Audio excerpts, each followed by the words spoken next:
Today at 4:30. A hit-and-run crash is caught on camera. Today we're learning this is just one of many open hit-and-run cases. We have an update to May Sparks' story. Today she graduated from CDL school, all thanks to West Texas. Walking doesn't realize. A little too close for comfort. An NBA fan is hospitalized after LeBron James slams into her. This is CBS 7 News at 4:30. Welcome to CBS 7 News at 4:30. I'm Tatum Gwen. We'll get to today's top headlines in just a moment, but first, let's talk weather. Another cool day across the basin. Here's a live look outside the city of Alpine this afternoon. It's definitely cool, but plenty of sunshine to warm things up a bit. Not a cloud in the sky there.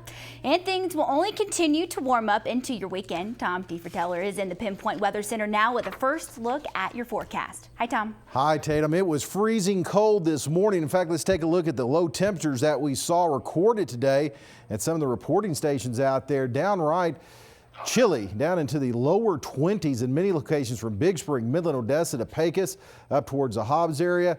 Really cold in Marfa, 16 degrees this morning, 24 there in Alpine, but everybody has rebounded a little bit. In fact, we're looking at temperatures now mid to upper 50s to the lower 60s, trying to approach 70 degrees down towards Fort Stockton. So starting to see a little bit of a rebound out there. As we take a look at your evening forecast, expecting temperatures to drop off once again once the sun sets out there, and we'll see a little less wind too in our forecast. We'll see temperatures touching freezing, if not a couple of degrees below it overnight tonight, especially in the mountain areas of West Texas. Now here's what we are looking at going on across the area. We are seeing that we do have high pressure starting to inch in from the west. As that happens, we're going to see warmer temperatures in our forecast, more in the way of a southwest wind too, helping push those temperatures up, and could increase fire danger concerns late in the weekend, the early part of next week, the way it's looking right now. Now taking a look at the 7-day forecast here, mild conditions tomorrow, then we'll start to see some breeze and even warmer temperatures in our forecast coming up late in the weekend, early part of next week. So looking good for everything outdoors. If you have some last minute Christmas shopping, Christmas decorating to do, the weather's going to cooperate even for the start of winter, the winter season starting on Tuesday. Well, temperatures are going to be very mild, running above normal by about 10 degrees or so, and that looks to be the trend all the way through Christmas Eve into Christmas Day. So nothing too chilly in the forecast. Looks like it's going to hold off until after Christmas into the early part of the weekend. That's when we'll see the next cold front roll in. It could drop temperatures back to winter levels. Also a dry forecast staying with us through all the way through the Christmas holiday.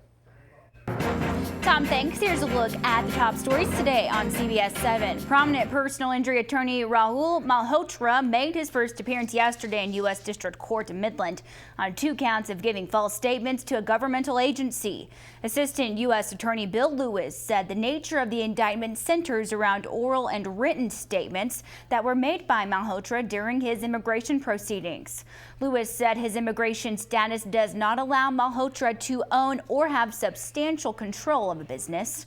A source with knowledge of the information told our partners at the Odessa American that Malhotra was in the country on a TN visa, also known as a NAFTA visa, and is accused of lying about information used to retain that visa. West Texas drug testing companies are busier than ever. One company we spoke to say they've seen an increase of parents coming in to test their children and teens. They've seen a 20% increase in mandated drug screenings this year. In fact, children as young as 8 years old have tested positive for cocaine or marijuana in the Permian Basin. A woman's car is hit. However, the person who crashed into her car is nowhere to be found. You can see the crash in this video. It happened yesterday on Muskingum in Odessa. A police report has been filed, but get this, police do not have any information on this crash because of the amount of hit-and-run crashes they're currently investigating. CBS 7's John Traffinstead is on that story today. John, how are police handling the caseload? Tatum, Alyssa Zuniga says this Mustang was her dream car, but late Thursday afternoon, somebody hit it while it was parked out here on the street, and it was all caught on camera. Take a look. Push the Mustang up onto the curb. Zuniga says she ran outside to stop the driver, but they just took off. Tonight, she's trying to find out who hit her car and asking for the public's help. The car is a black four-door Volkswagen Jetta, which should have damage to the front right side. Coming up at 5, you're going to hear a little bit more from Zuniga and what police say the problem is with hit and runs in the area. Live in Odessa, John Traffinstead, CBS 7 News. John, thanks. All new today at 4:30. Good news for your Friday. May Sparks, the woman who lost $1,000 in a convenience store parking lot, has now completed commercial driver's license classes at Odessa College with the financial help of CBS 7 viewers. What could have been the worst event of May Sparks' life has turned out to be a shining example of what the people in the Permian Basin will do to help out one another. Knowing that I didn't have to bust my butt for another 6 months and I could just go to school, that was a breath of fresh air. It was a relief. It was a blessing. It was incredible. Before Sparks can become a fully licensed CDL driver, she must complete upwards of 160 driving hours. After a fire broke out this morning at the Midland Annex Apartments, investigators believe arson is to blame. According to a City of Midland release, the fire happened inside of an unoccupied apartment in the 5100 block of North A Street. Investigators offer a cash reward for any leads. Also, all new today at 4:30, a man hospitalized after breaking into an Odessa home has officially been arrested. Odessa police say 35-year-old Jacob Ross Moore was taken into custody and charged with burglary of a habitation with intent to commit another felony and criminal mischief. This after a December 7th burglary in the 3200 block of Rembrandt. Moore was hospitalized at Medical Center Hospital after the homeowner shot him through the front door as he was trying to kick it down. Ector County ISD is looking closely at vague, unsubstantiated threats against Permian High School. The threats alluded to a possible fight or shooting at the school. District officials say a parent link message went out last night letting parents know that the school has not confirmed any of the word of mouth or social media based threats. Everything is operating as normally at PHS, but ECISD police do have additional units on campus. A new emergency room center is opening in Odessa this weekend. Neighbors Emergency Center is located on North Grandview next to Dairy Queen. The new ER will have an open house today with free music, caroling, and free pictures with Santa from 4 to 8 p.m. The facility is open 24/7 with 14 board certified ER physicians and will be the first freestanding ER in Odessa. iWatchTexas.org is a new Texas Department of Public Safety site where citizens can report any suspicious activity. According to Britt Bart, the tip line is designed to get leads on terrorism or other kinds of criminal activity. In a statement to Britt Bart, DPS officials say in the wake of terrible tragedies in Paris, we're reminding Texas of the important role they can play in helping law enforcement combat those intending to do harm to others, end quote. You can visit CBS7.com for more information on that site. The United Way of Odessa is wrapping up this year's annual fundraising campaign. To their surprise, a goal that was set out of back in August of raising $2.5 million has not been met. Executive Director Tom Purcell says he does not have a total to how many pledges have been returned, and Purcell says he fears United Way will not have sufficient funds to support local nonprofits relying on United Way funding. Stories making headlines in your hometown today. The Department of Public Safety has launched a statewide initiative to find answers regarding Haley Dunn's murder. The added interest comes just days before the 5th anniversary of when she went missing. Haley's mother, Billy Dunn, tells CBS 7 she's ecstatic to have the extra attention on Haley's case and remains hopeful to find answers. Anyone with information is urged to submit their tip through the Texas Rangers Cold Case website or contact the Missing Persons Clearinghouse. A local organization is reaching out days after what police believe was alcohol poisoning killing a Seminole man. CBS 7 spoke with the Palmer Drug Abuse Program to talk about drinking, especially with students coming home for the holidays from college. PDAP says it's as easy as parents having a conversation with their children about binge drinking and the dangers of alcohol poisoning. It's usually how alcohol poisoning happens, especially with young people under the age of 21, is generally they're binge drinking, which is 5 drinks minimum in a short period of time. Savage also says parents or loved ones of our military should have that conversation with them as well, as they may be dealing with issues that may lead to binge drinking as well. A famous PGR champion's wife is wiped out by LeBron James. It happened as the couple were sitting courtside at the Cleveland Cavaliers game last night. She was taken to the hospital. We have an update on her condition coming up. But first, Tatum Hubbard joins us after the break with today's Daily Dose of Studio 7, where the FYI guy has a fun and cheerful holiday project for you. And here's a look at today's All Report. You're watching CBS 7 News, your eye on West Texas. Good afternoon. I'm Tatum Hubbard. It is never too late to welcome your holiday guests with a clever decoration right at your front door. In today's Daily Dose of Studio 7, the FYI guy Jeremy Rabe shows us how to make a cute, upcycled picture frame wreath for your front door. Take a look.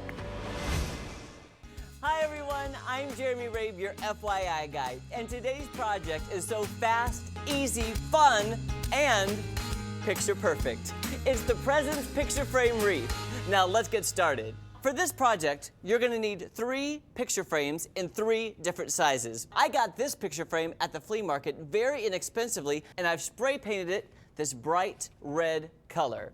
So I've got some very inexpensive ribbon, and I'm going to place it right along the side, just like this. Now I'm gonna secure the ribbon with hot glue. Now we're going to add some more ribbon right to the top, as if we're wrapping a Christmas present. And again, we'll just secure it with hot glue. Look, doesn't look like a present already, but we're not done. Now it's time to incorporate the other 2 frames. I got this frame at a flea market for about $2, and I've spray painted it gold and added a complimentary ribbon. We're going to hot glue this frame on top of this frame. Who doesn't love presents on Christmas? So I'm adding a tiny little dollar frame. I've spray painted green with another fun ribbon right here on top of the gold overlapping the red. Now we need to add a pretty bow to our big red package. So I've taken the same ribbon and made a giant bow that I'm going to secure using my glittery pipe cleaners. We're almost done, but you know what? It needs a gift tag, and it's going to welcome all of your guests to your house and let them know you're wishing them a Merry Christmas. What a cute idea to put on your front door to welcome all of your holiday visitors this holiday season.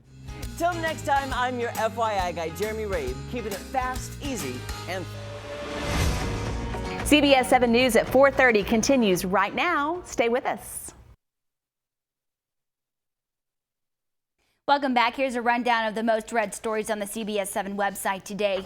We have a bird's eye view of one of Winkler County's best kept secrets. People that know of it call it the Wink Sink, one of 2 sinkholes in the county. Winkler County Sheriff George Keeley says both sinkholes are fenced off. It's also illegal to see both in person. He says the land surrounding the holes are unstable. Both holes continue to grow over time. The loss of a 19-year-old still has friends and family in mourning. That's after a fatal street racing crash in Odessa Wednesday morning. A candlelight vigil was held in honor of Eddie Sotelo. Sotelo was killed in a crash after colliding with another vehicle. Odessa police say while street racing, the driver of that vehicle was arrested and charged with felony racing causing death. Prominent personal injury attorney Rahul Malhotra made his first appearance Friday in U.S. District Court in Midland on 2 counts of giving false statements to a governmental agency. Assistant U.S. Attorney Bill Lewis said the nature of the indictment centers around oral and written statements that were made by Malhotra during his immigration proceedings. Lewis said his immigration status does not allow Malhotra to own or have substantial control of a business. A source with knowledge of the information told the Odessa American that Malhotra was in the country on a TN visa, and he's accused of lying about information used to retain that documentation. Here's a look at a few stories that have you talking on social media today. On Capitol Hill Friday, the House has approved a $1.1 trillion spending package to avoid a government shutdown and fund federal agencies through next fall. The Senate plans to clear the bill later today and send it to President Barack Obama, who has indicated he will sign it into law. The clear 316 over 113 bipartisan win in the House is a major victory for new Speaker Paul Ryan. Many conservatives agreed to back the bill because Ryan framed it as business left over by former Speaker John Boehner.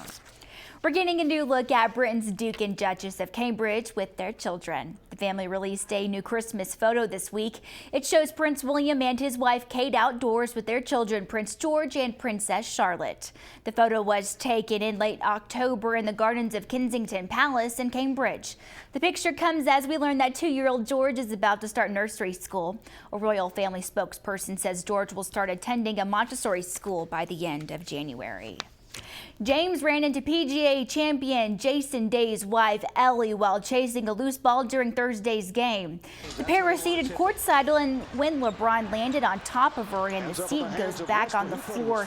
Here it goes right there. Ow. Paramedics were called to check on her. She would be taken away on stretcher to be evaluated. She was taken to Metro Health Medical Center where she was treated and released early Friday. She released a statement saying LeBron was just doing his job and go Cavs. Turning now to weather, it's shaping up to be a very nice weekend. Here's your 7-day forecast. Warm weather and sunny skies. Temperatures hitting 60 degrees as we head towards Christmas. We'll talk more news and weather after the break, but first, here's Mr. Food's Test Kitchen. Mr. Food is brought to you by Culligan, better water, pure and simple.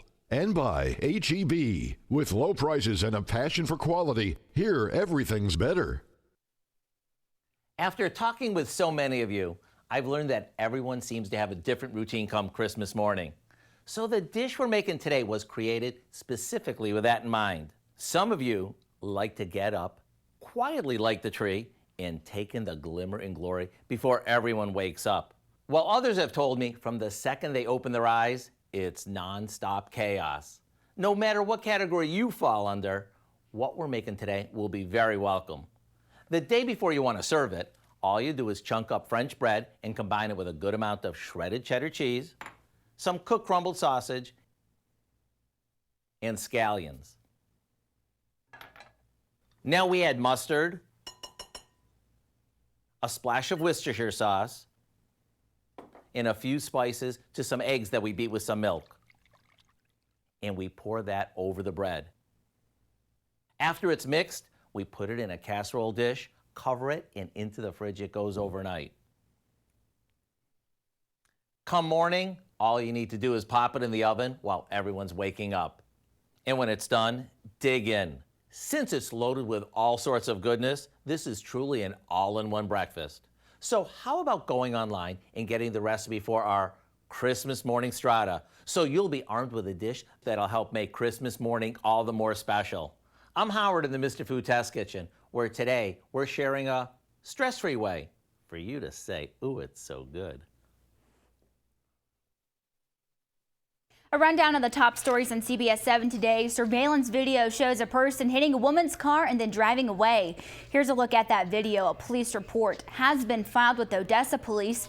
We requested information from police, however, they were unable to provide many details because they've been overwhelmed with hit-and-run crashes. Police say they have dedicated an officer to investigate these types of crashes. West Texas drug testing companies are busier than ever. One company we spoke to says that they've seen an increase of parents coming in to test their children and teens. They've seen a 20% increase in mandated drug screenings this year. In fact, children as young as 8 years old have tested positive for cocaine or marijuana in the Permian Basin. And some good news to start your weekend. May Sparks, the woman who lost $1,000 in the parking lot of a convenience store, graduated from her CDL course today. We first ran May's story earlier this year. West Texas stepped up and helped her get that money back plus some, and also get her enrolled in that CDL course. She passed the course and must complete 160 hours behind the wheel before she is officially a licensed CDL driver. And let's get one last look at weather. It's still pretty cold out, but we're going to have a really nice weekend. Yeah, we are. If you need to do some last-minute Christmas shopping, decorating outside like I do, everything like that, well, the weather is really going to cooperate, especially tomorrow. Sunday, though, a little bit different story, as we'll see the wind return to the forecast, but overall milder temperatures staying with us all the way through the Christmas holiday. Look at that, 66 degrees on the first day of winter. Yes, may see Santa Claus in short sleeves this time of year. Hey, you know, some may not complain about that. Well, that is all for the CBS 7 News at 4:30. Stay tuned for CBS 7 News at 5. You make it a great weekend.